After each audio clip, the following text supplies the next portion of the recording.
Dinosaurs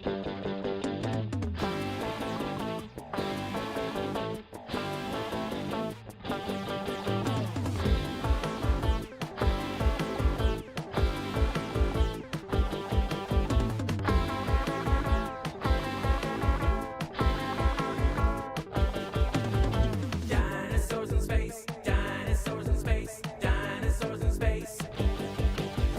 Dinosaurs in space, dinosaurs in space, dinosaurs in space. So it turns out that if aliens ever show up here on Earth, little green men might be the least of our problems. A new study indicates that instead, they'll probably be more like super intelligent dinosaurs. Okay, we are live here, 4/28/2024. I hope you all survived the Epoch eclipse. The day's not over yet. For those who are hanging on to prophecies, personally, I kind of hope the moon falls. Still holding out hope. Joined here by Osher, Mom with Sons, Michael Cervantes. We survived. Again, you're speaking kind of soon. We might just be arranging deck chairs on the Titanic. Like, it might still happen. It happened. The eclipse happened. I watched it. Frank Murr, X322G33, received a membership gift. Blue Wrench. Let's go. Blue Wrench. No mustard, please. Blue Wrench Lodge. Sink Lloyd and Frank Zen are also now part of the Blue Wrench Lodge. And speaking of blue wrenches, some of them may be turning red over the coming months. We're getting to the point where it's almost time to go back into a temporary quarantine as we codify our mission objectives, our methodology, the philosophy behind what we're actually doing here. Armin Roy says terrible mic sound. Okay. Terrible mic sound. Anybody else experiencing terrible mic sounds? Let's go ahead and see. Phones are open, 505-349-0420. We are kind of going to be holding off on analyzing the fallout from the various predictions, etc., until tomorrow. I want to give, a few more hours. I don't want to prematurely say everything's fine. Exit your house, take off your space junk helmet, take off your mask. I don't want to give you a false sense of security. So the sky might still fall tonight, so just, again, be aware. Armin Reese says it's cracky. Everybody else says it sounds good. So it's probably on your end. Now, a couple of the things we're going to talk about today. I don't want to spend any more time on chemtrails. I think this is something that's ready for a debate. I think we've already moved the goalpost enough on this issue. It's non-falsifiable at this point, and at this time, I think it needs to be debated. So we'll get into that later, but I'm glad that we're bringing up a lot of issues, things that I consider to be orthodoxies in Trutherville that are debatable. And one of the topics that I've been focused on as of late has been predictive programming. Who are the predictive programmers? And today I saw a tweet from, I posted a tweet about my opinion on what predictive programming actually is. And John Levine and I got into a discussion back and forth on Twitter about this. And it's a very timely conversation to have. And so I'm very interested in people's opinions. What do you think of predictive programming? You have several different takes. The mainstream, they'll say it's an eerie coincidence, nothing to see here. Then there's a take that, okay, there's something to see here. It's unexplainable. And it's almost a form of paranormal speculation. Like, we won't have answers at this time. We're looking at some place where mind interfaces with the media and something is quirky here. And this new line of thinking that we've brought about as of late has been to examine predictive programming in the context of propaganda and marketing, taking a look at Netflix in particular. And of course, the co-founder, first president, CEO, whatever, was related to Edward Bernays and Sigmund Freud. So now, looking at it from that perspective, are we looking at some advanced form of propaganda, and how does this all work? Now, these are tall claims, and the claim that I make, that everything is scripted, is predicated on also the premise that the news is how they control history. In other words, the quote from Orwell, was simply that I actually have it written down here. About those who control um, the history control the present. Those who control the past control the present. It's about context for the most part. So I'm like, okay, what they're really doing is similar to what was suggested in Newsbenders. Who controls the past controls the future. In other words, they control history by faking the news. We know this. We know they use psychological operations, perception management, that there are many ways to use prefabricated events and insert them onto the timeline. In other words, faking reality, augmenting reality. That's what propaganda is, lying. We're talking about lying. And I call this the lie world order for this reason. So my opinion here, though, is that they're not just lying on the spot. They're not just cleverly getting away with hoaxes here and there. It's much bigger. And once you can look at it from this perspective, or at least entertain it, then it all makes sense. So what I'm suggesting here is that they write the news in broad strokes, 10 years in advance, 20 years in advance, 30 years in advance. This is going to happen, this will happen, this will happen. Broad strokes. And everything builds up to it. All these crescendos. 9/11 had 30 years of predictive programming building up to it. Donald Trump goes back 60 years in predictive programming.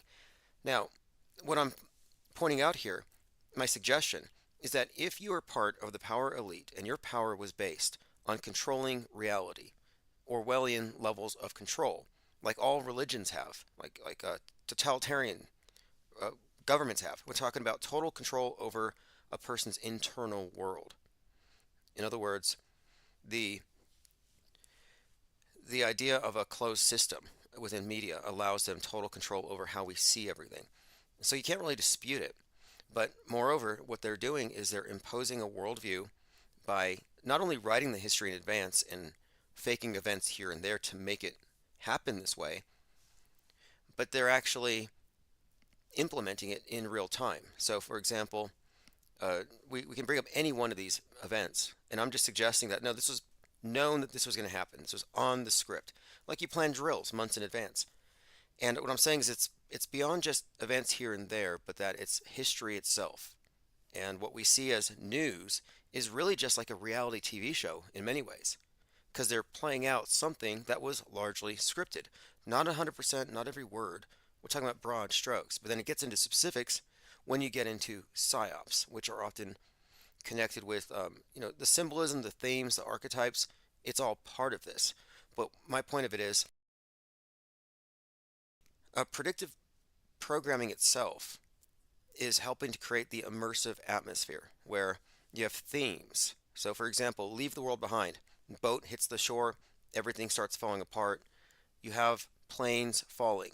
You have automatically or AI powered cars or whatever. These things are just suddenly going haywire. And now everything that happens in the news following that movie is compared to the movie. And so I've been saying before, life imitates, well, they say life imitates arts. I'm like, well, life imitates psyops, and the psyops imitate art. And so what I'm pointing out here, they are deliberately creating a frame of reference for every news event by saturating our collective psyche, by saturating the immersive illusion with the event, with the themes, with the narratives that will attend it. And this is all, in my view, marketing, advertising. Advertising is largely repetition, and predictive programming is repeating themes. And I call it programming advisedly. We use the term programming because it quite literally programming us, setting our expectations. And I came across this article today referencing something called the hidden persuaders. So when we say who did it, who's behind the predictive programming? Like, I may not know all the names. I can point out certain scripters attached to very specific stories or production companies, and we can get into who we think wrote what. But in general, when it comes to marketing and propaganda, you don't know who's behind the scenes figuring out how to reverse engineer your thinking so they can market things to you, concepts to you. Perception management, this is not just about getting you to buy new products. This is about changing how you see things. We went from 1984 was a nightmare scenario where You have no privacy to a world where you can't find anybody who wants to do anything but make everything private public. Everything's online. Your minds are now being just opened. Everything's transparent. We are beyond 1984 in terms of surveillance, but it's totally voluntary. How did that happen? These massive changes are all done by design by those who know how to manipulate the mass mind. The hidden persuaders is a term referring to the subtle psychological techniques used in marketing to influence consumer behavior, decision making, and purchasing patterns. These would rely on subconscious triggers, emotions, and desires. Just an overview definition of the hidden persuaders. And I have an article on this that goes really deep into what we're talking about here. And if you look at predictive programming as a form of advertising and marketing for events, occurrences, and the news that will be presented later, then it makes sense that our news-bent reality, and I use the term newsbenders to refer to the play Newsbenders, where it's about this idea of news being written 5 years in advance, that we're looking at actors on the world stage. And look, this is not a stretch. Anybody who's examined any of these fake events know that they do drills, they do simulations, they use actors. That is writing news in advance. That is what a psyop is. It's a fake event presented as news. And I'm just suggesting that this is the rule, not the exception. And when you look at it from that perspective, then you can see why I'm saying that there's no meaningful distinction between the news media and the entertainment. The entertainment is a side effect of the propaganda and programming. They make it very entertaining. But I'm saying is these things are one and the same. It's monolithic. Now, mass media is a religion. It's the de facto state religion. This world view shaping machine. I mean, this is a juggernaut. When I say monolithic, I mean that there's no disagreement. I mean, we look at the news and the left and the right. They're always bickering. They're always fighting. We have different news agencies around the world. But look at the points of agreement. Those big lies are what define the parameters of the world stage, the game board that we're on. The things that they agree upon matter more than the myriad of things that they disagree upon vehemently and vocally and loudly. Now, what I'm doing here is this. I recognize that media has supplanted religion. And what's different from religion and media is that media, you think it's journalism, reporting, fact-finding, and it's based on objective reality. And religion is about what's beyond, what cannot be explained, the spiritual, etc. And my point being that you approach religion different than you approach education. Like you go to school to learn something, you go to religion to contemplate the deeper mysteries of life. But these are two different frames of thinking. Religious believers and then news consumers who are, independent thinkers, you would hope. And they're analyzing the news, you would think. So my point is that we can understand the difference between knowers, seekers of knowledge, knowers, versus believers. Different standards of evidence. Now, mass media having become, and this is always its purpose, the de facto state religion, it actually creates, out of its viewers, believers. You're not given enough information to know the truth to any of their claims. You're not given enough information to even really accept any premise they established. It's all a leap of faith. It's hearsay. So my point being here is that media believers are qualitatively different than media skeptics, and they're more akin to religious believers. And I would mostly argue that the worldview that we share today, the consensus worldview, our internalized concept that we're all supposed to believe in, that this is more of a religious paradigm than something exclusively based on science and objective reality and accurate reportage. So as a non-believer, my intent is to demystify the observed phenomenon. So when it comes to the predictive programming question, I really want to stick to what we know. So we know they fabricate events. We know they lie. We know they employ actors to act out fake events to influence the course of history. We know that the fake version of events goes down in the history books. And those of us who know what's going on, are deleted. So knowing all of this, is it more likely that the same people fabricating our reality are saturating our minds through all the entertainment media with clues, hints, numbers, symbols, anything? It's all just in there. We talk about it all the time. Is it more likely that this is all part of an integrated unit, or that the fake news is separate from predictive programming, and the predictive programming is some kind of organic, spontaneous effect with some inexplicable cause? And that's where our point of disagreement is. Who's the programmer here? And my big picture view of it is this. If you look at the history, whether you believe it or not, of the Bible and how those who translated it into the common tongue were persecuted, killed for it. Why? Power disparity. The power elite don't want the masses to know how to read. You can look at the attitudes of, slave owners, to how they, maintaining illiteracy. This is a big deal. Maintaining knowledge disparity. Knowledge is, in fact, power. And our knowledge of religion, or the knowledge of the masses, has always been the relationship between the sheeple and the priest, the knowers and the believers. That's a distinction, or a power disparity rather, that exists with media. The insiders of media, the ones who know how it's manipulated, are far more knowledgeable and less triggerable, obviously, less programmed than the sheep who just blindly believe. And I kind of think too that just as those who translated the Bible into the common tongue were persecuted because it was meant to be monopolized, the understanding of what religion is and how it all actually works, they really want to keep that out of the hands of the masses. Like, they don't want you to do your own media. They want you to trust the news sources. So we see a kind of a common theme here. And the common thing is, we're not supposed to be media literate. And what they offer in Trutherville is a false form of media literacy, where they say, oh yeah, they're lying, but it's a false flag. Like, the event happened, but they're lying. So they give you a half truth, but they don't take you out of the box. They don't reject the premise that the media itself is wholly fabricating events. It just has you judging the events as presented. So it's not going far enough as an explanation.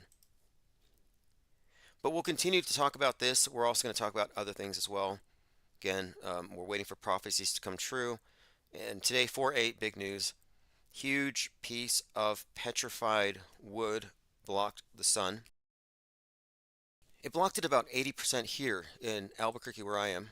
And I'm referring to it as petrified wood because of evidence. The only evidence I have for what the moon is made out of is what they brought back down to Earth. And they brought back moon rocks. And the moon rocks, according to the Dutch National Museum, are petrified wood. So therefore, the moon is petrified wood. Prove me wrong. All right, let's continue. P. Trippa says sound is 10 out of 10. Good. 2024 Year of the Bridges. Yep. G33 says Hidden Persuaders. Yeah, I'll pull up the Hidden Persuaders article because here's the thing. I think we need to steer the conversation into the area of advertising. When we talk about predictive programming, I think it needs to go into advertising and into marketing, perception management, and that kind of, I guess, area of research, that research, that kind of thinking, reverse engineering how they influence us, how they see us. I think that will take us closer to the truth, and also to understand how covert this all is. We're talking about covert influence, covert manipulation. So the idea of hidden persuaders, well, of course, predictive programming is not something we're going to understand. They keep this out of sight, out of mind. We're not supposed to know. We're not supposed to know that the news is written in advance. And the only people who have a clue about this are the truthers who figured out that they fake events. Every fake event is a news event that was written in advance. It could be a 10-year-old script. So when I say they're writing the news 30 years in advance, is that a stretch? No. The question is how do they implement it? Well, they implement it through more or less. I would say they are implementing it daily, for example. Like, I don't want to get mistaken here that the news is just the news with the occasional psyop. No, it's psyop as a standard operating procedure. Now, some will say there's so much predictive programming, man could not have done it. If it was one or two things, maybe. And I take the opposite. If it was just a few things, a few eerie coincidences, I would say, yeah, that's just the universe acting funny. But the fact that there's voluminous examples of predictive programming, and it even gets specific into concurrent programming, the fact that we can predict in advance what movies are going to be loaded with predictive programming, like the Civil War movie coming out, Fallout coming out, I go to the movies to look for predictive programming. So it's predictable. In other words, the fact that we see a lot of it suggests that this is the standard procedure. They do it all the time. These aren't eerie coincidences. We're just now noticing. That's what's happening. We're noticing now how it has always worked. And the more we look back, the more we examine events of the day, we are seeing more and more that, yeah, we're mistaken if we think entertainment is entertainment and news is news. It's all various aspects of mind control. These are just substrates of mind control. Entertainment, side effect of the programming, but the programming is the primary purpose. So let me bring this out. It was actually a book, The Hidden Persuaders. Visions of brainwashed minds permeated Cold War culture. We map this history.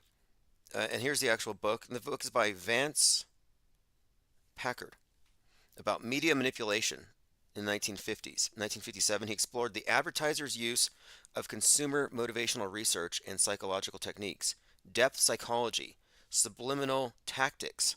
Now, let me bring this up. There was a movie called Focus that I referenced recently with Will Smith, and they were trying to influence a guy. It's a 2015 film called Focus with Will Smith. They were trying to influence some investor or something where he had to choose player number 55. And in the clip that I played recently, the main character walked their target through a room, took him around town, but they subconsciously influenced him by having the number 55 everywhere in his periphery. So throughout the day, he's inundated with 55, 55. I think he's Korean or something, and there's a song, Sympathy for the Devil, and the woo woo in the background is 55, 55 in his language. And they're explaining how they are influencing his decision in this way. And this sounds remarkably similar to predictive programming. Like, why do we keep seeing these consistent uses of like 1 6 or 3 3s and 4 7s? What are these numbers? What are they pointing us to? Well, that's the whole point. We don't know because they're doing this stuff covertly, but that they are deliberately planting these things because they know something about how we operate. That's one main point. They get beneath the hood. That's why I mentioned Sigmund Freud's connection to Edward Bernays and to Netflix. So going on here about hidden persuaders, the author identifies 8 compelling needs that advertisers promise products will fulfill. These needs are so strong that people are compelled to buy products merely to satisfy those needs. Now, they're selling products, but they're also selling news stories in advance, opinions, attitudes, narratives. Infinite Plane Radio. Hey Tim, it's Pete Trippa. How you doing? Hey, what's up, Pete Trippa? What's your insight tonight? We've been Hey, talking about this predictive programming, but anything you want to talk about is cool. yeah. I think I can tie in what one small tidbit. It's not a question. It's more like just like a value add for the conversation. But I think you would really like it because you like sci-fi and stuff like that. So I noticed today. I kind of posted on the Discord that the eclipse. Anything that I come up with, someone has to have come up with it before me. So like, forgive me for being like whatever, thinking that I'm like the only one who's thinking this stuff. No, But that's cool. I thought it's been three. I thought I made up apocalypse, and no, they used that in 2017. So no, go on. So well, that's it. Like 2017, 2020, and then now 2024. I'm sure like we can toy with the numbers there, like where it's been 3 years since 2020 and before 20, it was 3 years before 2020 since the other eclipse. That's an X, so you can kind of lose your mind there. But one thing that I've been trying to tie in for like any either Discord chat or one of your live chats, or whatever live broadcasts is George Lucas and Star Wars and how he designed. It's not. I've been investigating filming techniques, but this is more like a storytelling technique. And I think the one thing that makes a story stick, obviously, is how you remember the story and how things rhyme. You've talked about how things, need to rhyme, and the specific technique that George Lucas used or utilized was called ring theory. And anyone can Google this or whatever, internet search it, and essentially it's very simple. Like scenes in, for instance, like episode 1, of like the prequels or whatever, mimic some scenes in like episode 3, or like episode 2 mimics things that, scenes in episode 2 mimic things that may have happened in like episode 5, like The Empire Strikes Yes, Back. yes, okay, So okay, okay. like, I don't know where that can go, but maybe it can, maybe someone else in the in our group can take this baton and run with it, because I think there's something to that where the master planners utilize that form of storytelling that sticks, that has to rhyme, and we have to be reminded. For instance, like maybe Marvel characters and their superpowers, this is like super fringe, but like maybe we're capable of doing a lot more, in our life. We've talked about synchronicities and like somehow, recalling past events like instantaneously, or like, predicting future events nearly instantaneously. Maybe we have like, so that's a little bit too far outside of this conversation, but I think the storytelling is what the master planners, whether it's music that rhymes, or, it could be like comic books that rhyme, or even like in the case I brought up, like Star Wars, or like really big blockbuster movies that rhyme. They utilize similar. So, anyways, what do you think of that Yes, before okay, I hang okay. up? I kind of wanted to There's just leave sure. it there, but yeah. No, this is a technique.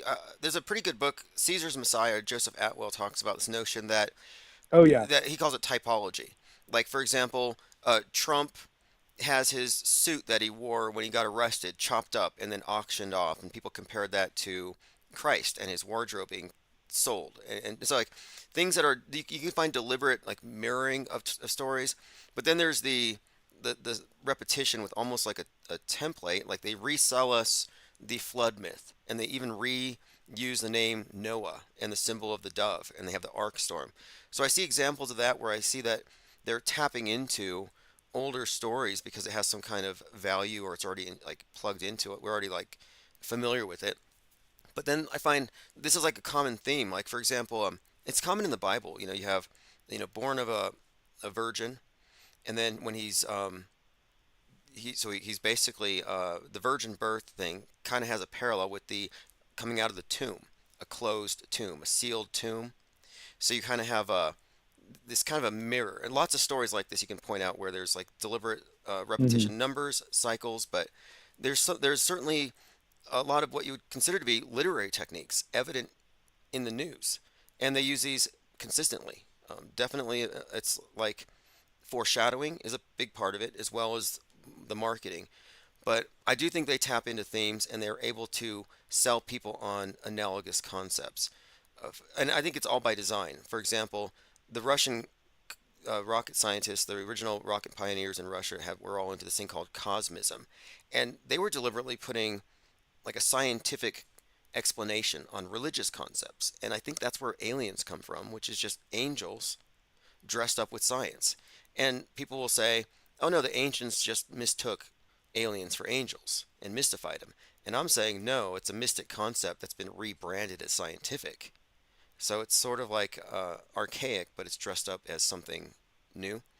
But Hmm. to get to what you're saying here is that they are. I think that there's deliberately some kind of cyclical nature to everything. And what really clued me in to a lot of this stuff was noticing how there were instances, specifically in 2020, where it seemed like everything from 1968, all the major headlines, all the major events were Oh brought back. yeah. It was Hmm. like ridiculous. Like even the term coronavirus, 1968, we were just event after event, just kind of like, wait a minute here, is history repeating? And this is where it really occurred to me that the news events that we see played out, specifically the ones that are staged and fake, are oftentimes entirely fabricated. And like movies, they borrow, they're derivative, and they're using a lot of the same techniques. They've rebranded this other recent police beating. They compared it to Rodney King, and they even used the same angles. Like, yeah, there's a lot of recycling on the world stage. Yeah, and I think the tie-in with the celestial events is key. That there's a lot of other more knowledgeable people here that would probably be able to, analyze that better. But I think, they need to have the stories and the rhymes and this form of storytelling or news telling, so we can follow along with whatever propaganda that they're trying to guide us with. um, but it's interesting to me, just with the celestial event of the eclipses, kind of being like 3 years before, 3 years after 2020. So I think that's something to analyze Yeah, I'm too. glad you brought that The up. 3-3. Yeah. 2020 was not just arbitrarily chosen. I'm pretty sure you can look at it from the great conjunction of Saturn, Jupiter, 1221. Like this was a marker. And this is why I'm suggesting here that this metascript thing that we're often referring to, this scripting, that it's actually like for example the specific time that 9/11 happened, or the specific time that the sun set in the Twin Cities when Floyd was killed.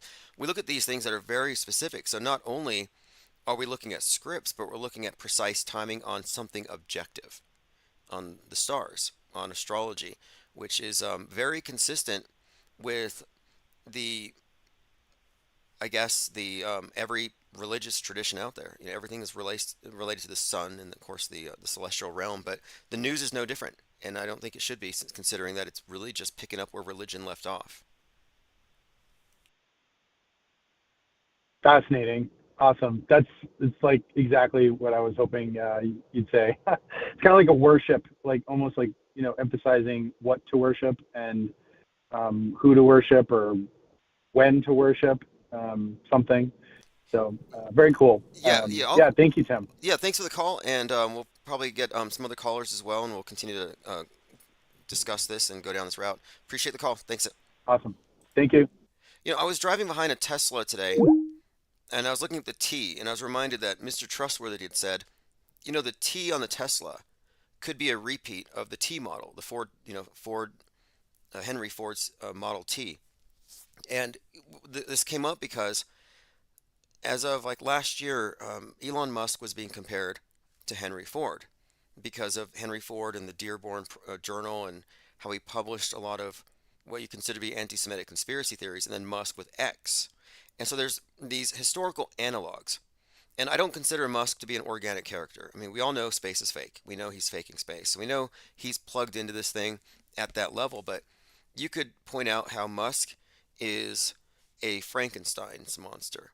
He's part Henry Ford, part Werner von Braun, part Tony Stark, Iron Man, Gene Wilder, Willy Wonka, all mixed in with a little bit of Jack Parsons. And you can see how this is all created, it's all merged into this one character who is also a repetition of Constantine. Very fascinating when you look at how these characters are built up from previous. It's almost like typology we've been saying, like Trump being a Christ typology. Well, right now Musk has all these different aspects, and he even is well, Werner von Braun's book Mars: A Technical Tale is about the Elon who colonizes Mars. So these are all examples of, not of coincidence, not of a higher power or a computer, a supercomputer writing stories or anything like that. If you look at Musk and look at all these connections, these are intentional. These are intentional connections. And when I say meta script, like I suggest that they write the story like we're repeating late 60s right now. We're repeating a lot of themes, and sometimes it's specific to the date. And for example, one day I'd even predicted more or less that we would have something similar to the Charles Manson atrocity to brand the QAnons as crazy, and the anniversary of that Manson event that would correspond to the 1969 killing. You had that individual, his name was it Coleman, Matthew Coleman, stabbing his kid 17 times for Q with a spear, and he looked like Charles Manson. I mean, my point is, we see a lot of repetition in themes and recycled news, but when I was looking at this, and I'm like, okay, is it a stretch to say that they could be borrowing news, recycling themes, or replaying things? Is there that level of reality control? Well, look no further than the space program. The space program, if you recognize what it really is, it's a story and it's a program, but it's basically a series of plays, a series of events that have man transitioning from earthbound to a multi-planetary species. It's a story. And this is a story told across many platforms, across many years, as we're brainwashed over subsequent generations. That is a meta-scripted story. They've already written the story. It's already been done. They already know. It's not like guesswork. Like, are we going to make it to Mars next year? If we have the technology, I get. No. The technology is movie magic.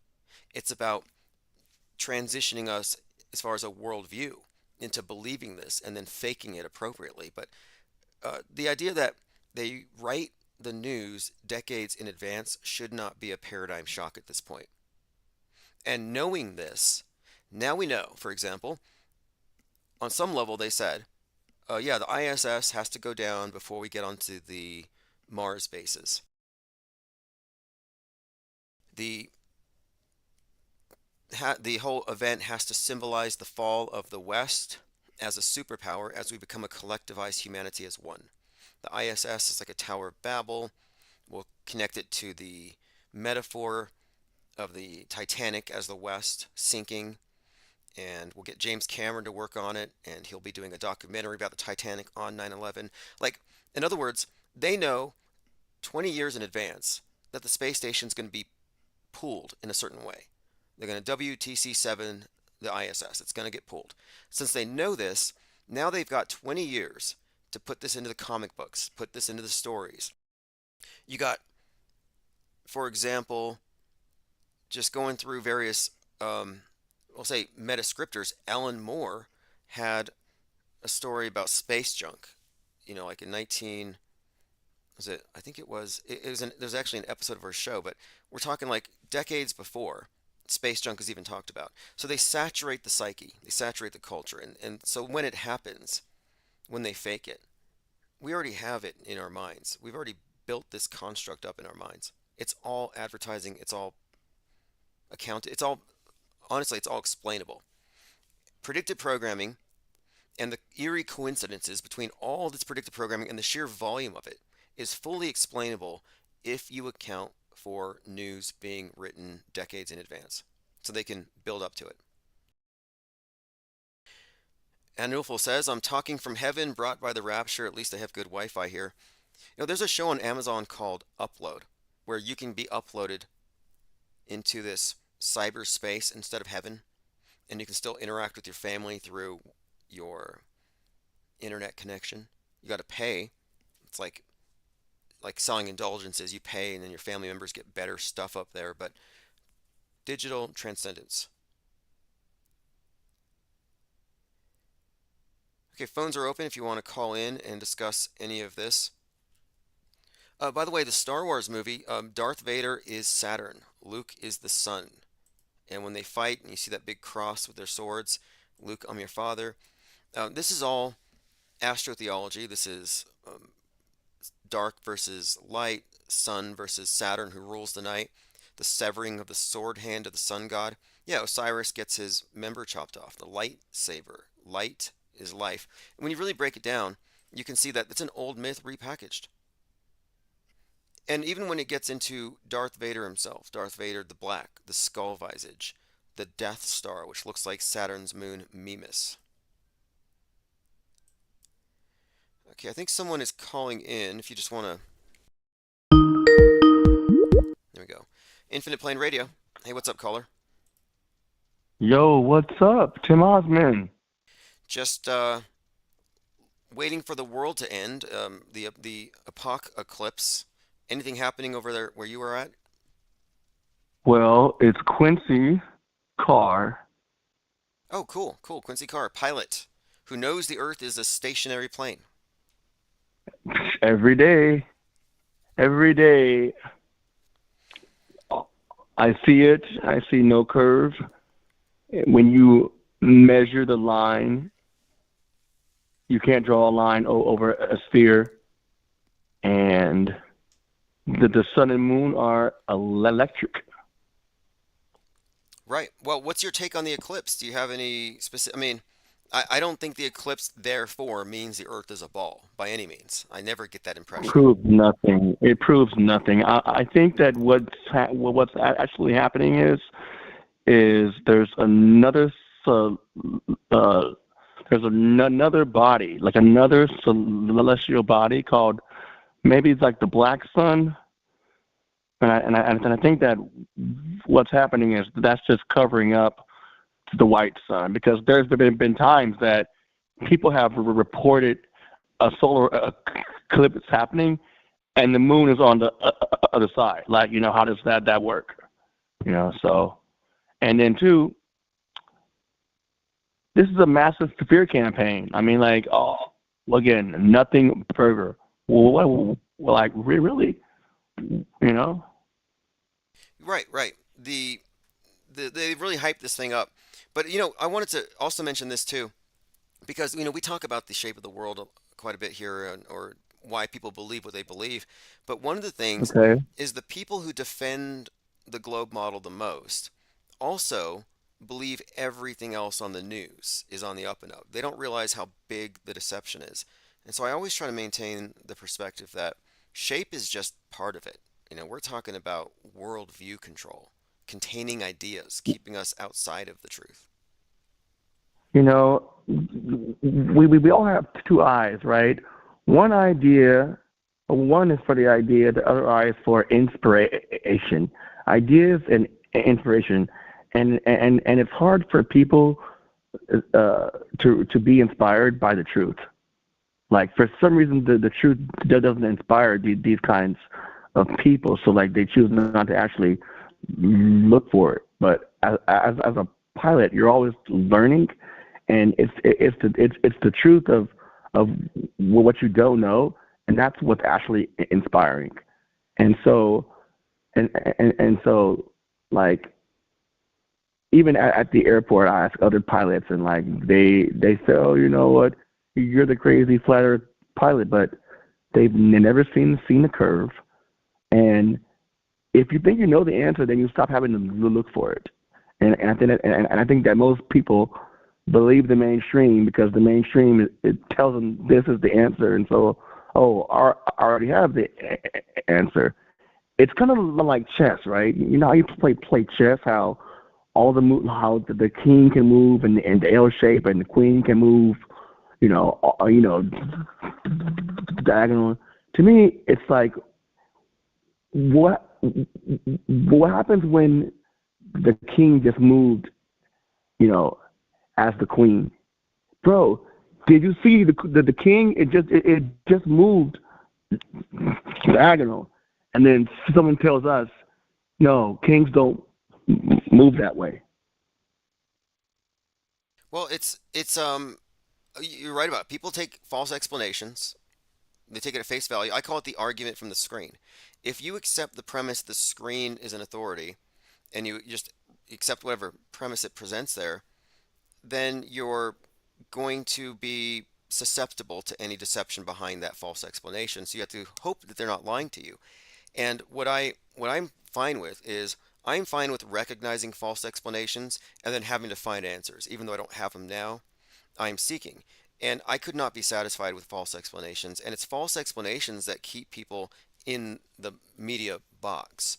And a lot of them are just attached to these explanations, and they defend them because maybe they don't want to unearth the potential ignorance behind it, and then have to face that and fill that up. And so if you're not proactive about informing yourself, it might be attractive to just go with the flow. But for me, I'm You fine. know, I'm fine with unanswered questions. I'm fine not knowing it all. you know, I told another pilot, like once you understand that space is this false thing, doesn't exist. The next level of experts are pilots, Tim, because we do it. We know what the shape of the earth is. We know what the maps look like. Everything that we do, would make us the experts. And it's like it's hard for people to that fly to even want to think that. To want to think that, hey, I've been duped, I've been deceived, because Tim, that was me. I just seen a Facebook page that popped up from 2015 saying, "I just found out the Earth is flat." 10. So I'm up on this almost 10 years, and 10 years ago, someone told me, "Hey, the Earth is flat," and I said, "I'm a pilot. I've seen the curve," and the next day I went flying and didn't see it, and I Fascinating. shamed somebody Yeah. because I shamed somebody because I thought I knew something that I didn't know. I'm the expert. I mean, now I have all the answers. I've been in this 10 years. But as a pilot, I shamed somebody, and I can't get any pilots now to see that, hey, if you investigate, if you look outside, if you just think about it, and it's hard. Like everything that we do, Tim, is based on like ground based. All of our maps are flat. The instruments, like the first rules that you learn in flying are to keep the wings straight and level with the horizon. Like your body's brain has an internal gyroscope. Like your vestibular system that keeps your head straight, so that's an internal gyroscope. When people fly in the clouds, that they get disorientated and they die because they're not used to being able to detect what's level, what's straight. Every day in our lives, we see what's straight and what's level. And when you're in a plane, and especially if you're flying instruments, like so there's an instrument called an artificial horizon, and it's there for a reason. And if you don't stare at it, you can find yourself in a lot of trouble by Okay. not staring at the artificial horizon. Now, what's funny is I was looking at a video, or a photo of some astronauts on the ISS, right? And Okay. they're all leaning at like 45 degrees to make it look like they're floating in space, but their necks are vertical, perpendicular to the floor.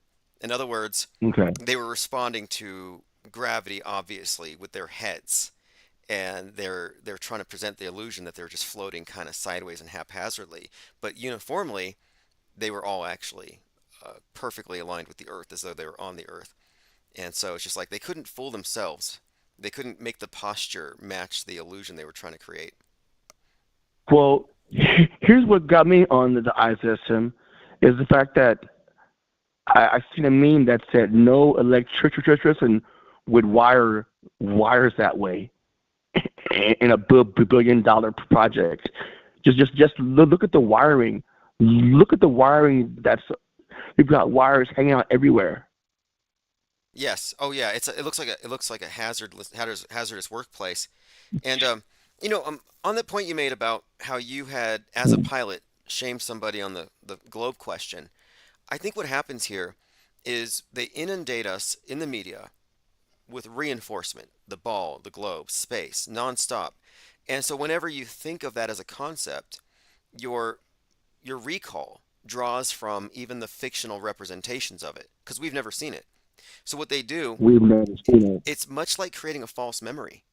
And I've been studying false memories, how they're created with like faulty eyewitness testimony, and a lot of it is simply prompting somebody to recollect something from their imagination, but not labeling it as they bring it up as imagined. So you can have things that you haven't actually physically processed, but you've internalized it as a memory. So I think there's like a reflexive defense that you don't even have to think about it. It's like the sky's blue, Earth's a ball.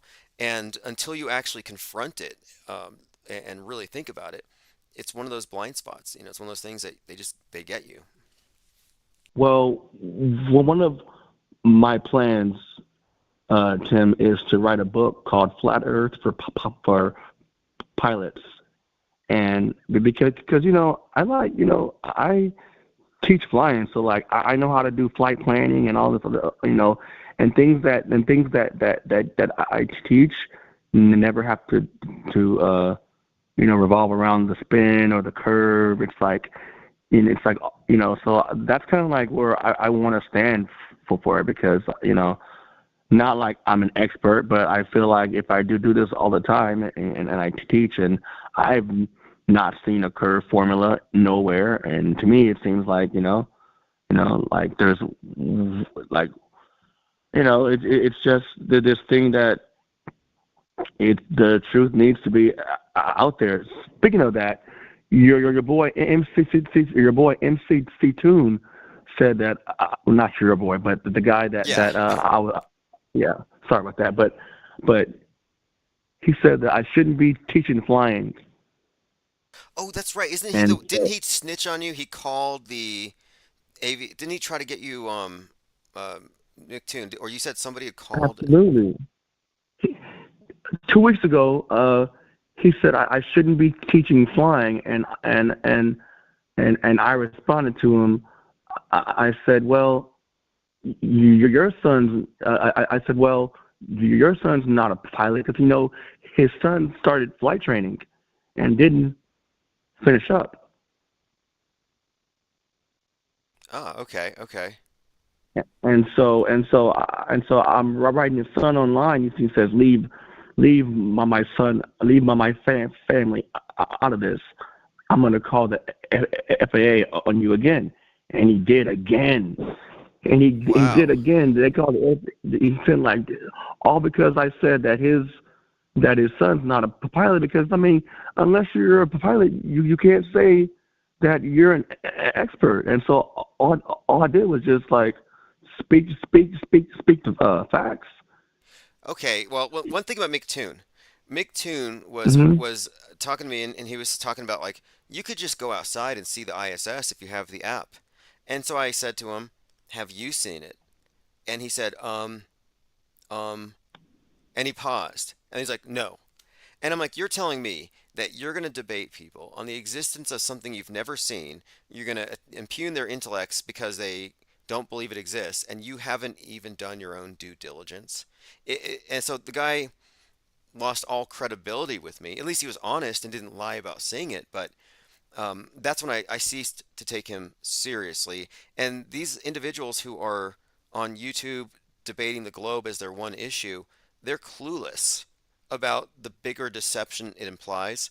So I only debate them just to make points for people who are listening to me. But Well, too. I think that these debates might be phony debates. Like these debates are just to keep the ball going from left to right, and it's not. It's like I doubt if they're even worried about the truth, or is this just to make money off of the debates and the clicks and the likes? yeah, You know? yeah, it's definitely a controlled debate. They dumb it down and they don't want any exploration. I think it's a rigged game and it's part of how they Right. control the conversation. And then, why do the globe people like they're so violent and they attack you? Like it's like what's like they attack you. They're violent. Like what's going on? Because if we're trying to find honest debate and honest questions, no question should be off the table. It should be okay to ask this and express this, but it seems like they want to attack you all the time. Like Yeah. Tim, people attack me. Like they hate the fact that I fly and that I think and that I have so much flat earth truth. Like they hate that. They really hate that. Yeah, there's a hostility there. And I refuse to debate them on the grounds that I'm going to win. If I do it at all, it's just to Mhm. learn because I know where they're coming from. I really these days I really make a distinction between different frames of reference and what people will even be able to conceptualize. And those individuals are so deep in the box, it's unenviable because they're in a very dark place and they don't even know it. I got some comments or rather questions for you if you have a couple minutes to answer some questions. Go for it, Tim. All right. Commenter asks, have you ever seen jet fuel? Somebody's asking about the so-called jet fuel hoax. Yes. Okay. So it turns out jet fuel is real. I did speak to a couple of other flat Earth pilots, and they can confirm, yes, the jet fuel conspiracy is an actual conspiracy. Planes do use jet fuel.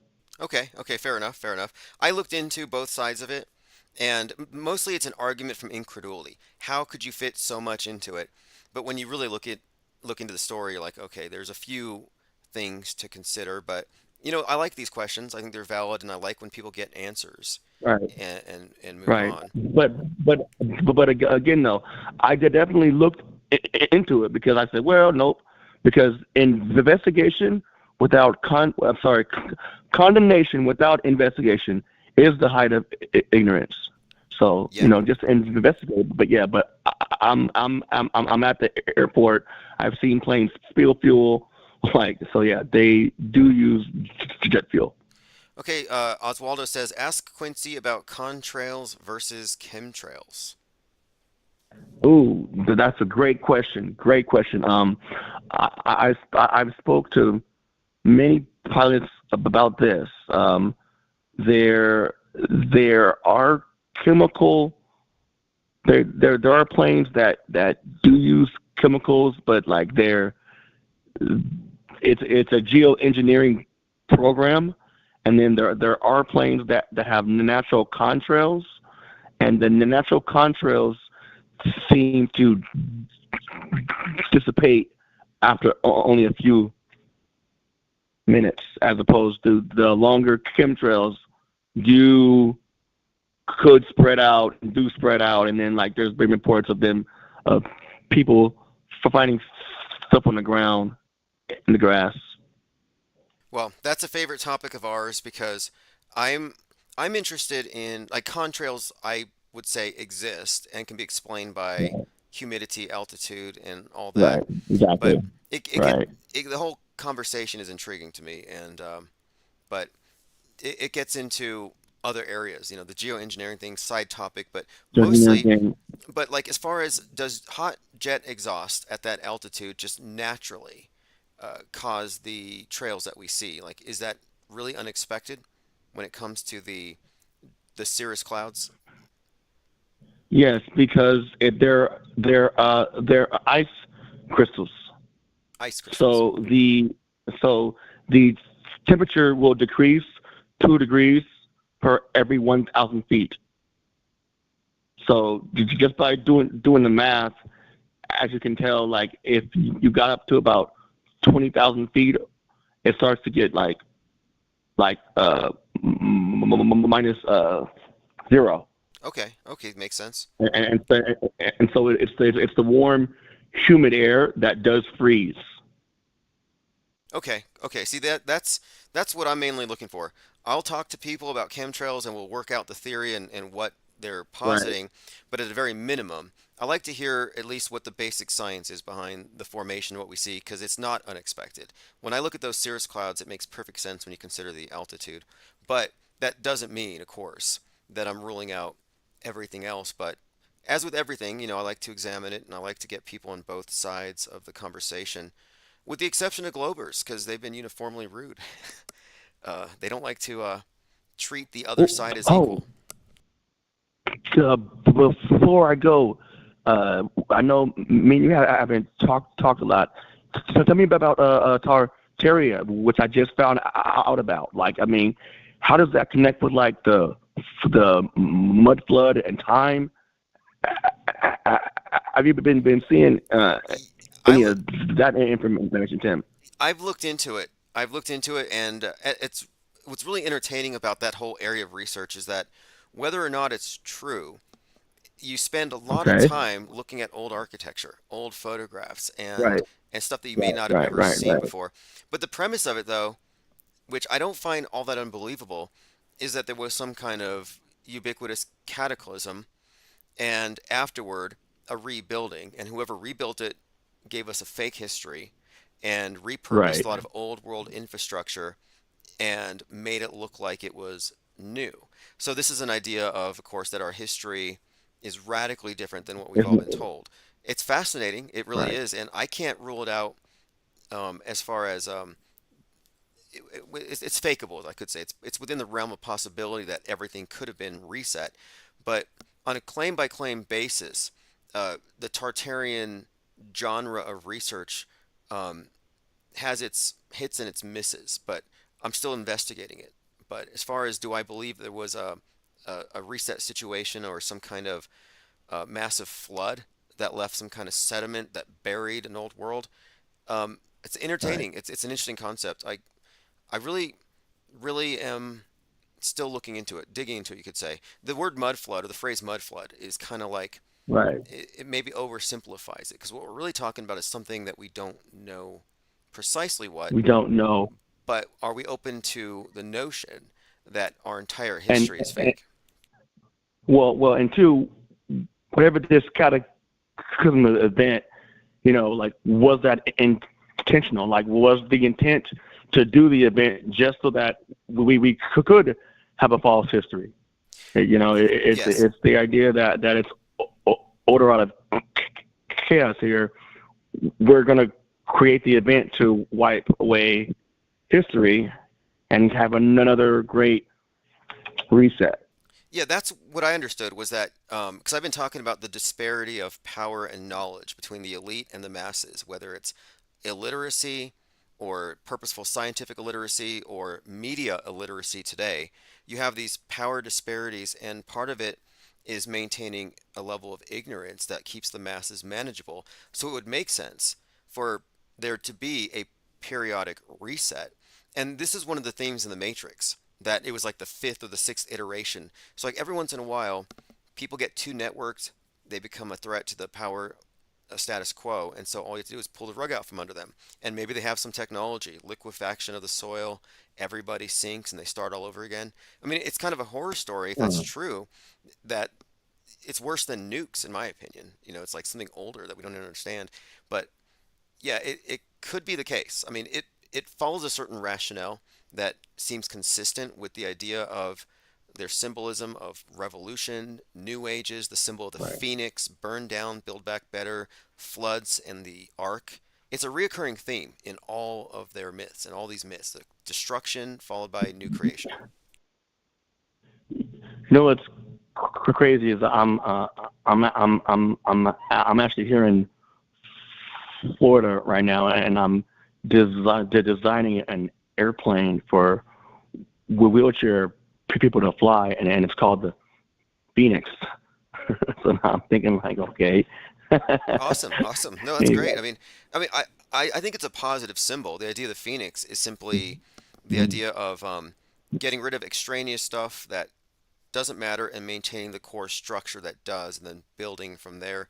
But the phoenix symbol, as we see it throughout the, I call it the meta script, throughout the programming, Right. it's Hmm. consistently like the biblical flood is one example, but it's the dove. The dove symbolizes the reset, what happens after you burn down. But the American eagle, it has been posited, was actually a Yeah. phoenix, and America is meant to um, burn like a phoenix and then build back something else. But no, I think Build back. but the building back part is the key part. I like the Ah, I I personally like like this. that idea. Okay. So it's not So okay. it's So not entirely a negative thing. Even recently we've been talking about symbolism. Like one of the symbols right. associated with death is the scorpion, and it's symbolized as a symbol of, well, it represents death, but also rebirth because in its life it sheds its exoskeleton whenever it Right. outgrows it. So it's limited in its growth unless it dies to its old form and then it begins again. So it's kind of a fascinating symbol.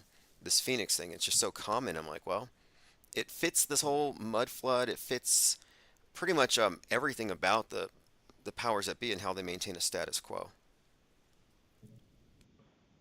Cool beans, Tim, man. I know I haven't talked to you in a while, man, but I've been flying, and you know what? I might have a chance to take this plane, right, like around the world.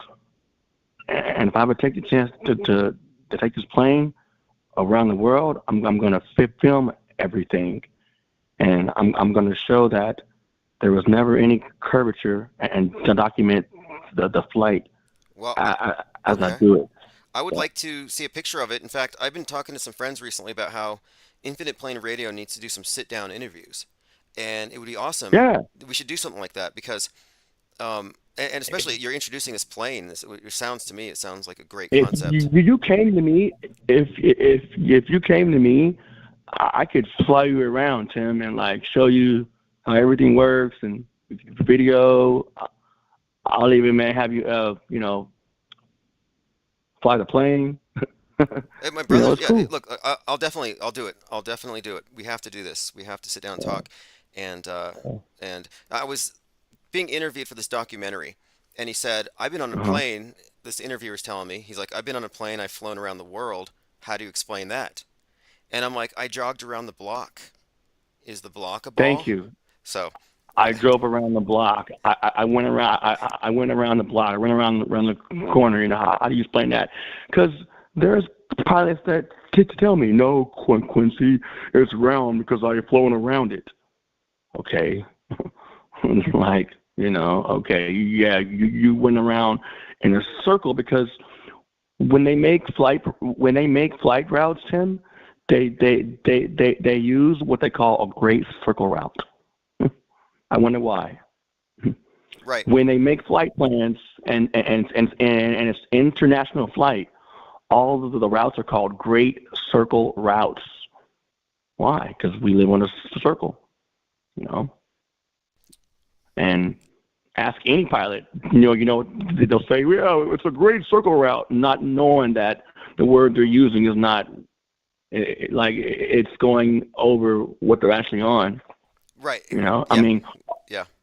all the all of our flight instruments that we use are circles, and they're based off of the flat Earth model. The idea that the South Pole is the outer edge is how we use what we call VORs to track, where you track to the normal station, and when you pass through it, you're going from. It's called to the from, or from the to. To never turns into from. Okay. Okay. So because like if you fly south, right? When does south ever turn into north? Never. If you take anywhere and just fly in a direction and you go south, south never turns into north. North can turn into south because you're going towards the North Pole, but south never turns into north. That's why no one's ever gone around the world from south to north. Only east to west or west to east. Very interesting. Supposedly, I think maybe it was in 2019 or something. NASA supposedly did a north to south circumnavigation. It was in 2021, but it was an ISS-like setup, and it was obviously in their studio, just totally fake. But no, you make a great point here. Um, Definitely though, thank you for the call as always. Thanks for answering some questions, and I look forward to your Phoenix project. This plane, it sounds like a great concept, and I certainly think that you need to be one of the IPR interview guests when we start this, and I'll make that happen. Hey, hey, I really hope to see you soon. I can bring the plane to you, or you bring the plane to me, but let's get you in the plane and let's really like do it like that. And whatever you ever do, because you know, I like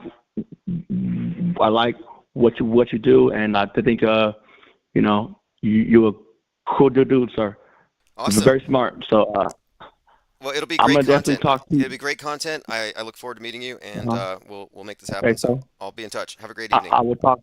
Oh, talk to you soon, sir. Okay. Awesome. All right, everyone. That's Quincy, the pilot, involved in some excellent projects. And yes, Mr. Trustworthy. Oh, yes, we have a lot of information about Tartaria, and I think it's important to make a distinction between mud flood theory, Tartarian researchers, and retro auto hoaxing. And retro auto hoaxing is really where our focus is, asking what did happen, not replacing one history for another. Infinite Plane Radio. Arman, how you Hey, what's doing? up? How you doing, caller? Oh, Armin Hey, Reed. Good to hear you. yeah, hey.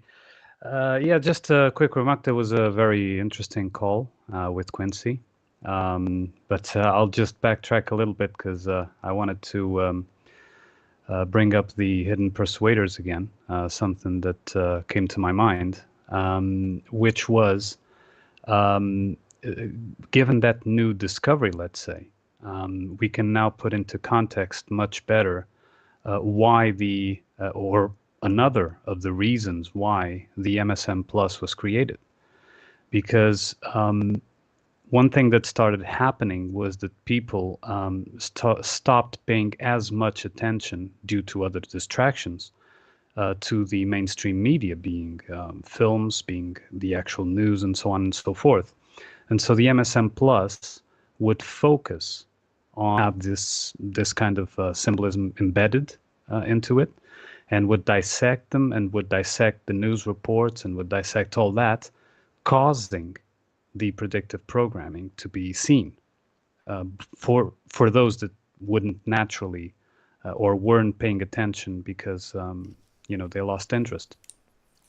Oh, that's really good. That's actually really good. From a marketing perspective, it's like reverse psychology or when they have you discover something.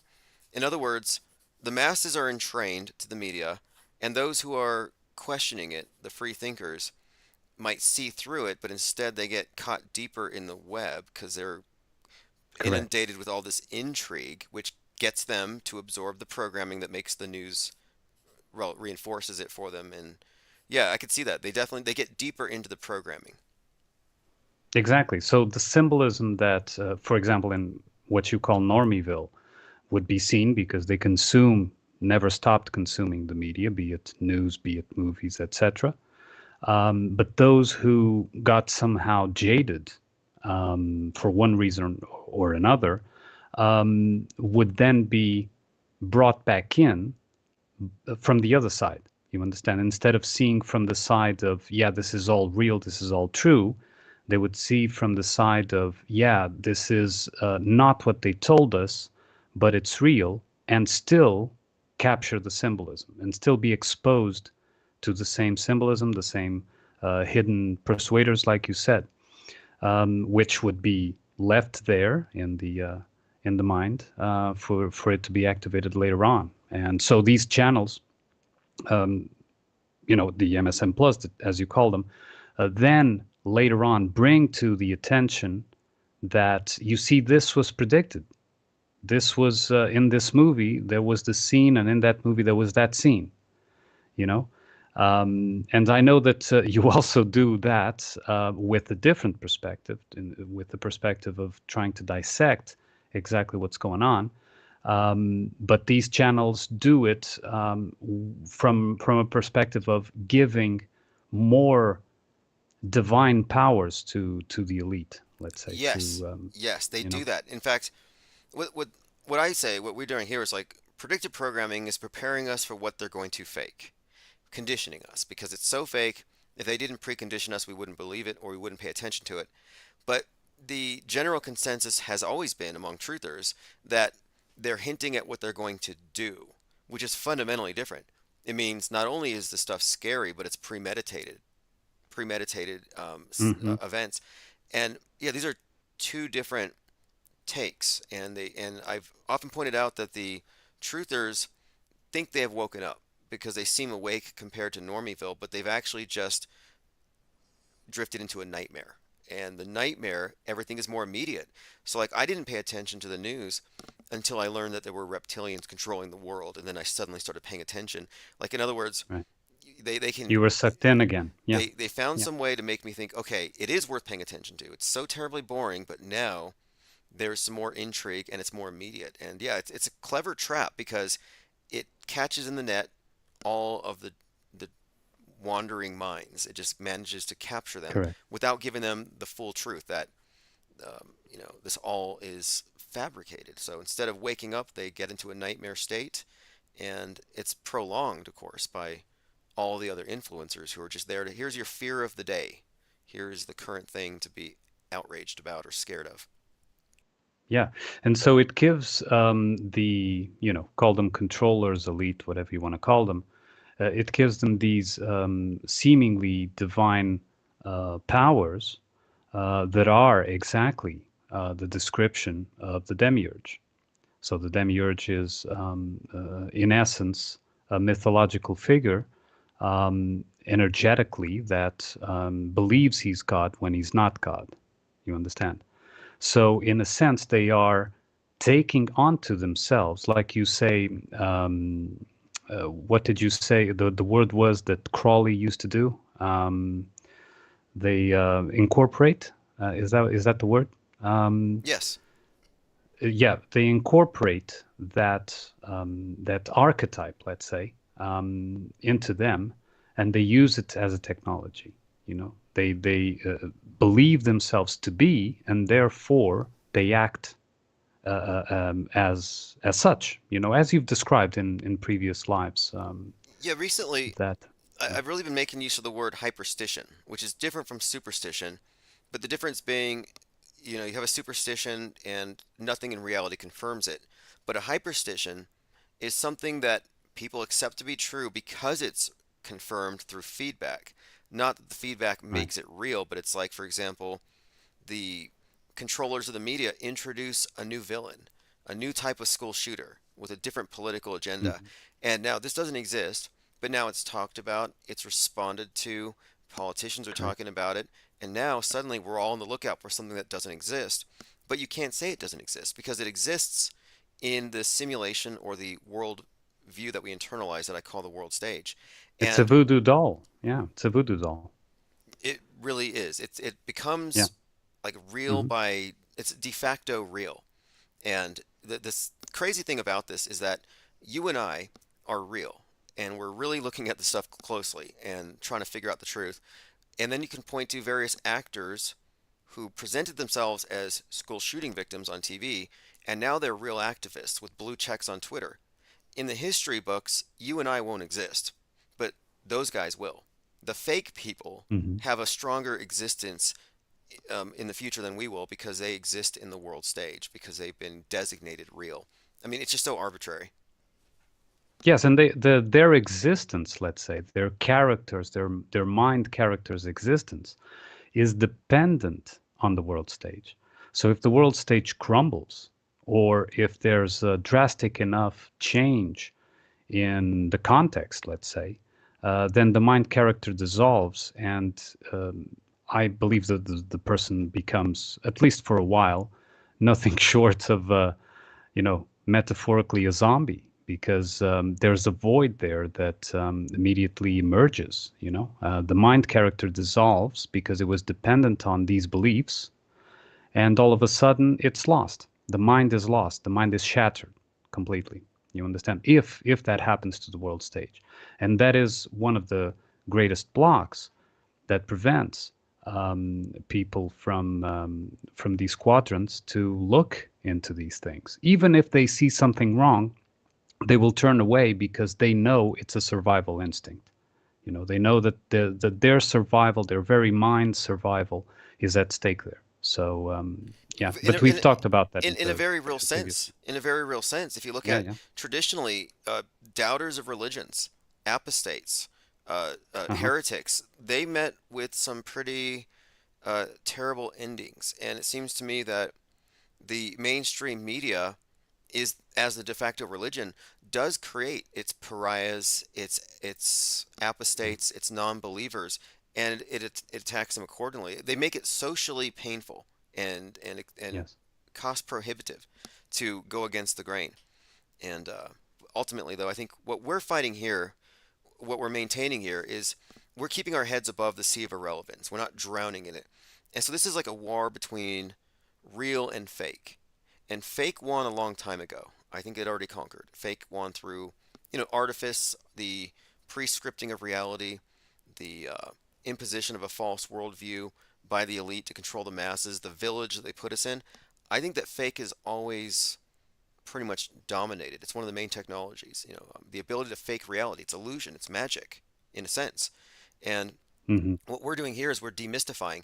And so I'm looking at predictive programming in particular because people will say, I can't explain this. It's blowing my mind. So it's magic. And what I want to compare it to is a magic show. You see a stage magician, you can't reverse engineer his tricks. Doesn't mean it's magic. And so when we look at the TV screen or the movie screen, I think we should also have the same attitude. I can't tell how Yeah. they did it, but I'm not going to default to magic. I'm going to default to I don't know, I need to investigate, or something like that. Yes, and again, like I've told you previously today, I think it was on Gilded. I think we should make, but we've already discussed this. But for the listeners who didn't listen to our podcast, we must make a distinction between the fakeable collective synchronicities or predictive programming or whatever you want to call them, and individual ones that are dependent only and solely on your own individual line of thinking and context, mind context at the time. And that is essential to make that distinction because one is fakeable and the other one isn't. And you even presented a few examples of yours, and I presented of mine that couldn't be faked. It's simply not external, let's say. And so that distinction is also important so that we individually analyze and treat what we can call a real synchronicity with the attention it requires, because it is a message from something within us, let's say something higher than our mind within us. Yeah, that's actually a valid point here because while my intention here is to demystify media and get to the fundamentals of it, I'm not here to demystify that which we would consider to be mysticism itself, synchronicity, intuition, and a lot of these things do play a role in what we're doing anyway. There is an Yeah. interface here. There is something here because we're talking about human consciousness and what it actually is. And attention and intention, synchronicity, these things are all relevant. And so we're looking at the infrastructure of media, which does what? It focuses our attention. And it's undeniable as well Hmm. that beneath the exoteric, the news, the mundane, there is use of what we would consider to be occult symbolism. Magical philosophies are rife with symbols and what they mean and what words mean. And so looking at it from that perspective, you can't really separate media from magic, whether it's marketing, lesser magic, or the more ritualistic stuff that taps into deep archetypes. And so, yeah, there's definitely a lot of conversation to be had and discussion on what synchronicity is. Yeah. But it's also important to recognize that it's um, it's better not to mystify media or the mind control No, apparatus no, for because sure. when we do that, we kind of take the sights off of No, and that's why I make that distinction because yes, yes, media and the ritualistic part, like you were saying, is really nothing short of a religion. It really is. It's got all the traits and all the definitions that we can apply to a religion. It's nothing short. So, of course, that is why that distinction is important. One thing is religion. Another thing is, I mean, we can use the word spirituality or whatever you like. It's a word, right? But define it in any other way. And it's separate. These two things are separate and are even antagonistic to each other. Let's say they are not, they are opposite to each other. One tries to frame the mind, the spirit, the soul, and the other one tries to expand it, to free it, right? So yes, I yes. think that, yeah, that is a very important distinction. Anyway, I won't take any more of your time. You have already had two callers and you have more notes to go through. I just wanted to point that out about MSM Plus, which I think is important and Yeah, came to my mind. great Yeah. point there. Great point for anyone who missed it. Really great point. Just to reiterate that, yeah, the the alternative explanations that cause you to dig deeper immerse you in the programming even more than if you weren't paying attention. It's kind of ironic. Yeah. It's a brilliant trap. Anyway, Yeah. thanks for the call, Armin Rock. Call back anytime. Yeah. See you, man. Thanks. All right. In fact, someone should post a link to Prognosis Episode 3, and we're going to have to do another episode. Caller, if you're listening, if you want to post a link to your podcast. Tominoid3 says, it seems a pretty bizarre way to get people or send some predictive message by showing a split second of Neo's 9/11 passport or his 3/11 birthday upside down as well. Yeah, there's some interesting stuff there. Like, I look at that, the messaging. Neo knew the 9/11 was the expiration date, and then the 3/11 was a birth date. So you got death of the old age or birth of the new age. It's all kind of encoded in here, but what is the efficacy of these little things? Why would they even bother? Does it aggregate? And I'm suggesting it does. I'm suggesting that our subconscious mind is eyes wide shut. It doesn't speak, it's just absorbing passively all the time. That our consciousness is there's so much information we're receiving every single second, but we would lose our minds. It would be psychedelic if we had to be cognizant of every bit of sensory information. So our ego is like a filter. Our awareness, our center of awareness is a filter that excludes all that extraneous information. So we kind of operate on the bare minimum, unless you're using mind-expanding drugs, I guess. However, just because our filter is narrow doesn't mean we're not taking in all that information. And that's what I think the programmers know, the hidden persuaders know. They know subliminal. They know indirect guerrilla marketing. They know every form of tactic to get into your head. And everything that goes into your head gets filed, goes into a filing cabinet, builds up a narrative structure. There's a really good book. I recommend it. It's called Virus of the Mind by Richard Brody, who wrote the original Word. Think about this, Microsoft Word. Think Bill Gates, Microsoft.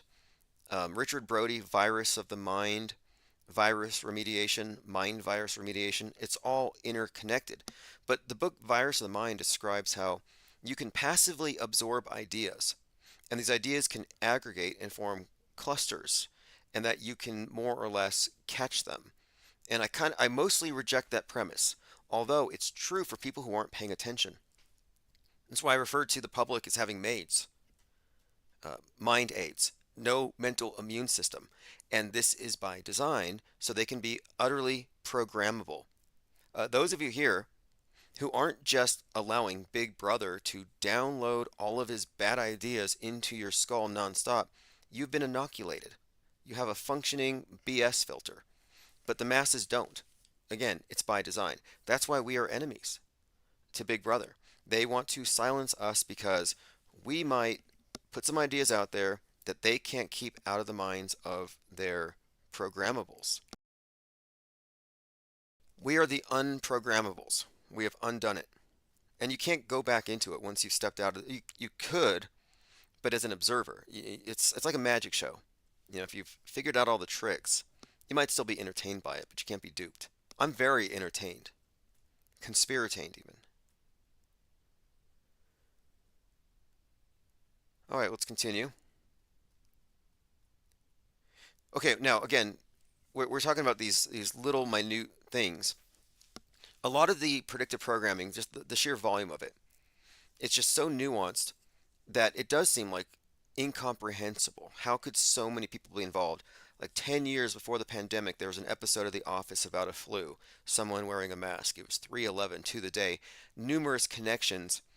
And the only thing that can account for this is if we exist in a news-bent reality. And what do I mean by a news-bent reality? Reference to newsbenders, written in advance, bending our worldview the way they bend the horizon. Our physical world is bent to constrain it. Our internal concept of the world is similarly bent to constrain it. Now, I'm not going to go too deep into this now. We already discussed this enough. But here's John LeBon's question. And if you want to answer this question on his Twitter, I put a link on my blog but we'll be talking about this more as we get more feedback. But he asked this: what do you think of the idea that creative people may be tapping into higher energy whether they know it or not? That is, the ideas come to them out of nowhere, but are coming from that higher energy for want of a better term. And this was in response to my suggestion that predictive programming is just a form of advertising and propaganda. So the higher energy, the higher power, I will admit, just from personal experience, and I do believe this is the case, that when one is working creatively, that creativity itself is a conduit to synchronicity. Synchronicity is the experience of meaningful coincidences unfolding in time space. But I think that when you're engaged in creative work, what are you doing? You're specifically seeking meaningful connections, and you're seeking to realize these meaningful connections by externalizing them into some form of art, literature, writing, poetry, whatever.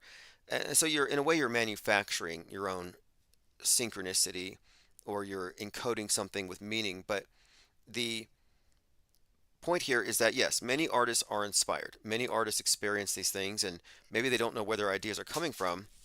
But when it comes to predictive programming, I think what gives it away as something with a human origin is the political utility and the timing, and of course the specificity. So, for example, I mentioned James Cameron. Well, James Cameron produces a movie called The Titanic. Splits in two, sinks one half, and the other has jumpers, very 9/11-y. Now, 3 years later, on 9/11, James Cameron is at the scene of the Titanic doing a documentary called Ghosts in the Abyss. So you have this connection between 9/11 in predictive programming, and on 9/11, he's at the Titanic. So this furthers the link between the Twin Towers and the Titanic. But there's a deeper link. The Titanic has long been considered a metaphor for the West. So then you correlate this: the sinking of the West, the World Trade Towers, James Cameron. What else is going on here? And it gets even deeper when you go into the other movies that he's produced that reiterate certain themes. Ghosts in the Abyss was the name of the documentary. He's in a submersible called the Deep Sea Challenger. So, okay, Challenger. Deep Sea Challenger, Ghosts in the Abyss. The Challenger in the Abyss, Abaddon, Apollyon. We're talking about the Revelation 9/11 about the abyss. So there's these biblical connections to this Challenger, this destroyer in the abyss. And then, furthermore, James Cameron, JC, 33 trips to the Titanic, $33 million mansion, Twin Towers were up for 33 years. There's a cohesion between the body of symbolism that reiterates the same story. So what is the story? The story seems to be largely told from James Cameron's lens through predictive programming, the fall of the West, the sinking of the West, because of its intrinsic destructiveness to Gaia, that it needs to fall. In fact, James Cameron's Terminator movie had this theme: Skynet versus man. He puts out Avatar 1, Avatar 2. These movies both reiterate that Gaia is awake, and toxic masculinity and capitalism will destroy her if we don't do away with these things. So there's a theme in the predictive programming.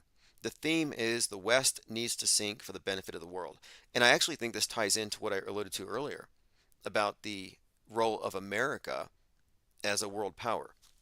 We talk about Musk and how he's single-handedly responsible for the most mind junk and space junk. And this is all programming: inner space, outer space, cyberspace, mental space, low Earth orbit flooded with junk by one guy because he's so rich that he has an inordinate amount of influence over the world, and this can't happen again. This can't go on. These are themes. So the predictive programming, in addition to giving us the visuals of what's to come, it tells us the stories that the new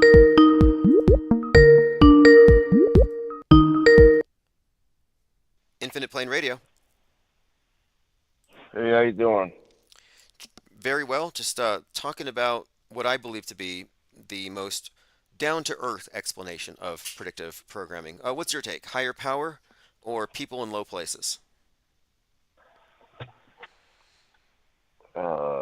People in all places.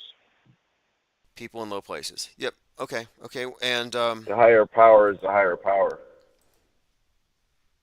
but as far as, let's say you're watching a movie about a train derailment in Ohio.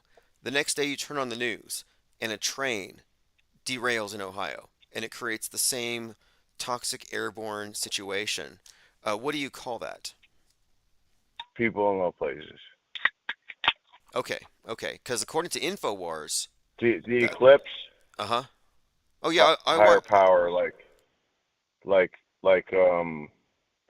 the synchronicity of what happened. Well, if anything, How man. they come together. Well, we imitate nature. Man imitates, and predictive programming is, for the most part, I think, preparation for what they're going to do in the news, which imitates what we've already experienced internally. It seems to make more sense. It's a cohesive explanation, but I'm open to being wrong if somebody can provide for me uh, I evidence. mean, yeah, Ohio and all that stuff is definitely more manipulatable. Manipulatable, good word. Fakeability, manipulatable. These are important things to consider when analyzing anything we see on the screen. Yeah, they got the resources. Good point there. I mean, how many millions of dollars a day do we give to NASA? And we know they're not taking us to Mars. We know that they're focused exclusively on controlling our inner space. So it's not like they don't have a budget to produce the daily movie that we collectively experience, as our news media. I think part of their budget is our attention. Sure, we literally pay attention. We pay on many, many levels, you know. I kind of called about the eclipse. Yeah, how was it where you were at? 'Cause, I mean, we had 80% It, darkness here where I was. yeah, 80%, huh? Was that got pretty dark, huh? Yeah, the sun was crescent. It was pretty gray all around. Birds were quiet, and most people weren't. Most people are just going about their business. But I was handing out glasses to people I came across. That's nice of you, bro. Cause yeah, where I was at, it was pretty good. It got dark. It got cool, and I had heard that stuff, but I was like, okay, it seems like clouds rolled in right towards the peak, but it still was noticeably dark. It was like a different kind of color of dark, Yeah, yeah, definitely. like gray. And I didn't notice like I guess it was quiet. I guess wasn't paying attention to the birds, and I usually do, but I was working, so The total I eclipse didn't have glasses. was like I watched that. Excuse me. I watched the total eclipse, and when that happened, it got dark, a little bit of a breeze, and then dogs in the background started howling. But it definitely felt something really felt strange about it. I think it's the sensory deprivation of the dark glasses, and then you're staring at the Eye of Sauron. But it feels somewhat transcendent. Like I think that maybe is what it feels like after you die or something. I don't know. The sensory deprivation is what did it for me. I mean, it's kind of my point is the energy, because it's a event. Like I said, like that's to me that's like a God event. Uh, just in symbolic terms, Well, you know, look, they could. we talk about Because what did symbolism, you say? You said the lower powers lower powers, and then what was the? or higher things. Yeah, higher powers. Yeah, so higher power. Yeah, to me that's like I said, it's a higher power thing down here. Yeah, they got the resources to do lower echelon stuff. G lowercase God, right? So yeah, um, I feel like there's energy there because it's been throughout the ages, and people have taken advantage of it throughout the ages. Allegedly, if you research anthropology, like people like they all like the high priests, they would say the snake god is eating the sun. Sure. There's and then it also would come back. the symbolism, They like do a little shake and a dance, and then come back, and then the people would that high priest or high priestesses, whatever, will be more vindicated with the people because they're just supposedly. in the field doing what they got to do or whatever. They don't really understand. They're not looking up like these elites back then. So they kind of Doesn't that tell get you in the something though? wish wash back then too. That's a perfect example in a microcosm of the power of the elite. If you have some inside knowledge about something that man couldn't possibly do, like an eclipse, and you tell people, you have this sense of predicting the future. I mean, prophets. That's why I'm so critical of internet prophets. It's always a grab for power. I saw it coming. I had the foresight. And people fall for that stuff. People fall for priests and prophecies and someone claiming to have some kind of direct connection or pipeline to a higher power. I think everybody here kind of wonders why people say that, so they try to figure out on their own, I like to look at right?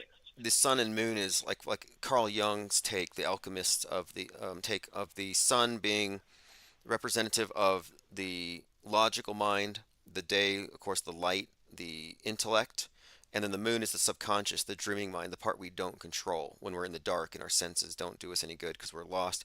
And so you see the sun and the moon conjoining as the light of the intellect shining into the darkness of the subconscious, the union and becoming the whole self. Because I think we have two selves. We have the ego, the awake, aware self, and then we have this whole other part they program that doesn't have a center, an I, but it's there and it's part of us. And that's the part of us that they control with all of their programming, if you ask me. Yeah, I don't know. I don't know any Young really at all, but that sounds really good. I like that. And it kind of just reminds me of duality.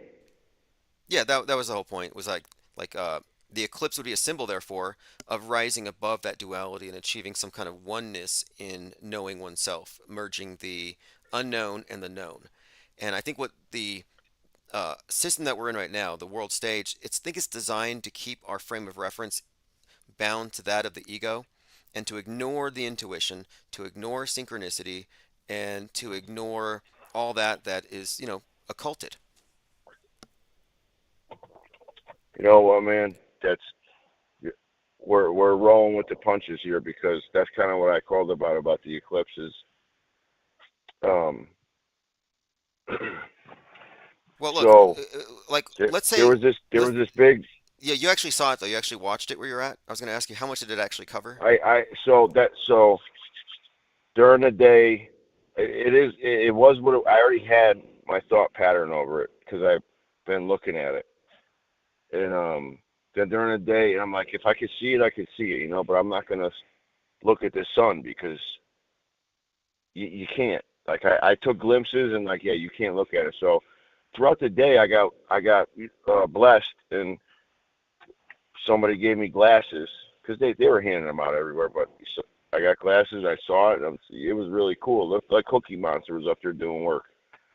Um, and then, but so the whole thing with me is so. Then this is in a general term, but for me it hits home a little bit more uh, accurately. But in a general term, I seem to understand this as like a doorway to like to start something or like a clean slate symbolically is like astrologically is like I don't know esoterically would go like people that subscribe to this type of like stuff like Yeah, you might be. um Some astrologer I was reading from was like, this is Aries, which is the first sign in the zodiac. So this is sort of, and it's a new moon. So and new, the elites thrive on that. They take the right moment to do things r- for the energy. yeah, by all indications, even if they don't know it, at the very top, it seems to be synchronized and planned that way. And hey, this has got to be a coincidence, but I looked up Cookie Monster, and there's a old reference. This is an old piece of predictive programming that's been referenced from 1975. Cookie Monster eating the Twin Towers, and you wouldn't believe it, but it appears to be an eclipse behind his head, like a near total solar eclipse. I've seen that. I've seen that. And the reason why I bring up Cookie Monster is because there was that weird thing with Cookie Monster and the feds like 2 months ago. He was like he was like, that's what it was. He's like, oh, Cookie Monster's sad because the cookies are getting smaller because of inflation. Remember that? I didn't see that, but I'll have to look. So loosely in my mind, like Cookie Monster's there. And then when they were showing where I'm at, they were showing like, this is what you're going to see. You're not going to get total coverage and not, you're not going to get the total thing, but you're close enough to like get a good look with glasses. And it did. It looked like, like that figure, like that crescent on the opposite side, not a crescent moon, but a crescent sun Yeah, yeah, with the definitely. perfect bite. Hey, And Cookie Monster's Cookie Monster. They like to use their codes and like little funny things. You know what I mean? Like as far as like uh, theatrically interpreting things. Like because yeah, not to mention you're most people targeting children. most people aren't awake to that or aware to that. Like they just, you know what I mean? But you're like a kid and you're watching Cookie Monster eating the Twin Towers, and it sticks in your mind. And then I mean, at some level, you already have in your mind that the Twin Towers are going to get munched. And it reminds me of like when you're a kid, they tell you about space rocks killing all the dinosaurs. Like all that stuff is just setting the stage for your future. Yeah, yeah, yeah. Predictive programming, like you were saying. So, um, so this is my thing, right? So, like I said about the high priest back in the ancient days, we all know that happened in every culture, allegedly. I guess I don't want to say we all know, but allegedly. And like, it makes a lot of sense. There's energy. Me personally, it hits home a little bit more accurately because I'm an Aries, and even there's even another level to that right now, but I won't get into that. But so to me, I'm like, I'm gonna make this positive energy to move forward, but I have to put in work because somebody was telling me, "Oh, you're lucky because of my birthday with the eclipse and stuff." I'm like, no, I mean, you know what? I don't necessarily believe or I don't necessarily subscribe to that anymore because I'm gonna make the best of it, and maybe then luck will fall my way. And I feel like that's how the elites look at this as an opportunity for a perfect time to do something because of the time and the energy. And if you do it correctly with the right intention, maybe then luck will fall your way. Yeah, And then when I you have been weave in the looking into. predictive programming, Yes, right? yes. When you weave in the predictive programming, you have all these people nationally for certain, maybe globally. I hate to use that word, but you guys, but it is what it is. I don't know what to call it, but nationally for sure, Just and call it the then G word. throughout the G word, like there's a lot of people paying attention. Like you said, they're paying attention. Now, okay, So paying attention, like that's what I mean, like the sigil magic. The whole premise of yeah, these sigil magic people is that that you may have use to this intense this focus. time of opportunity to do something or start something or have a clean slate to start something, they're possibly feeding off the loosh. They gotta be. Look at New Year's. New Year's Eve, the dog star Sirius reaches its crescendo for the year at midnight, then it drops.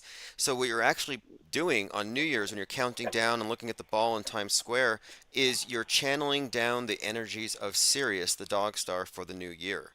And you're doing that whether you know it or not.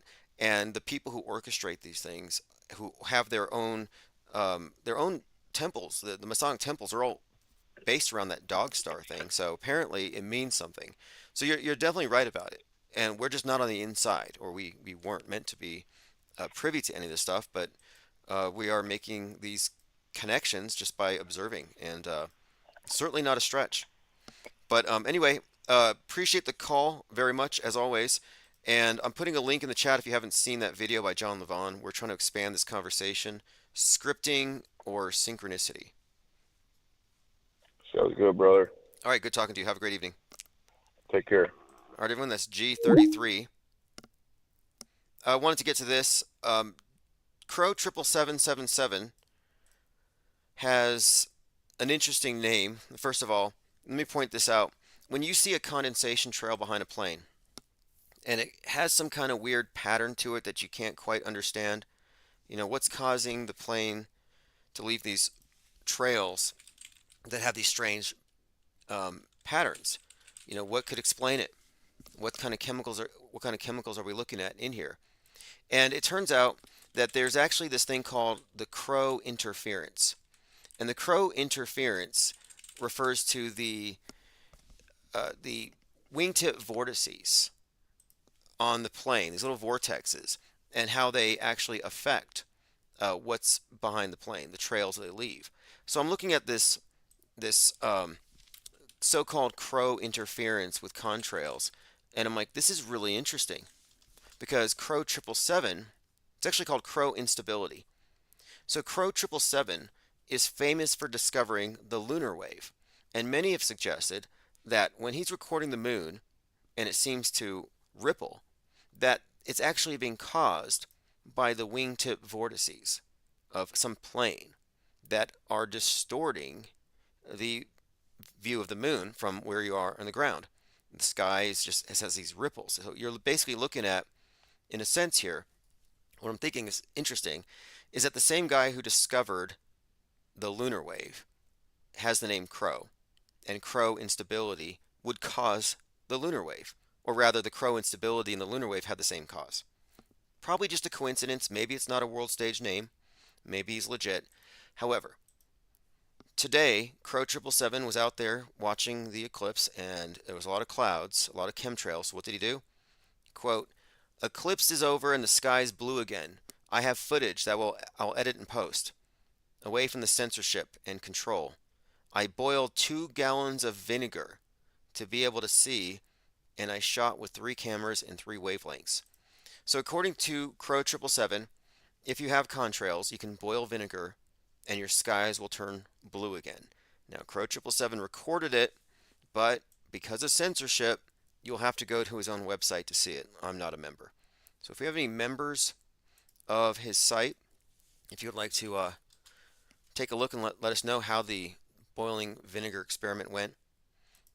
Now, is that valid, or is it faulty causality?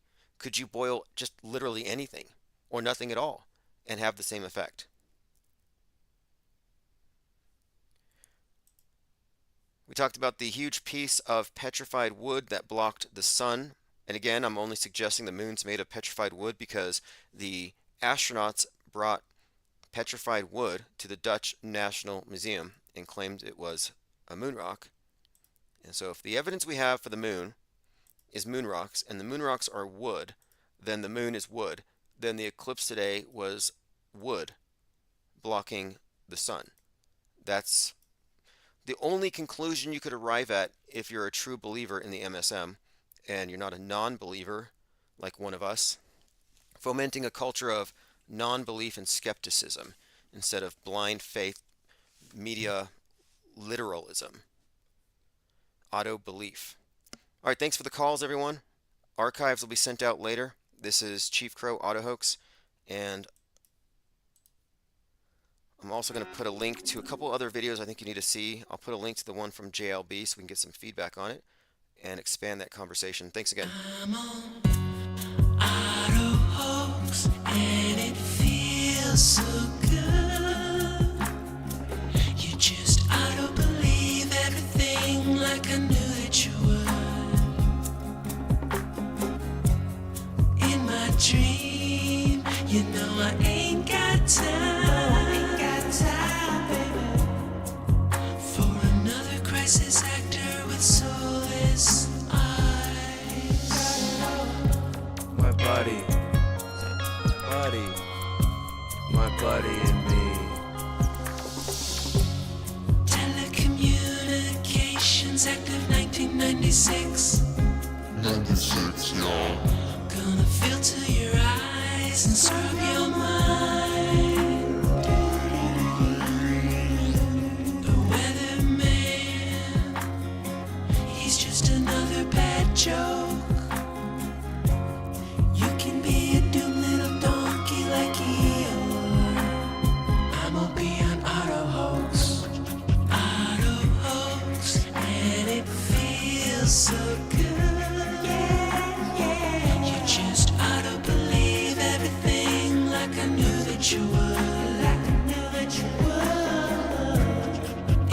dream. You know I ain't got time for another crisis actor with soulless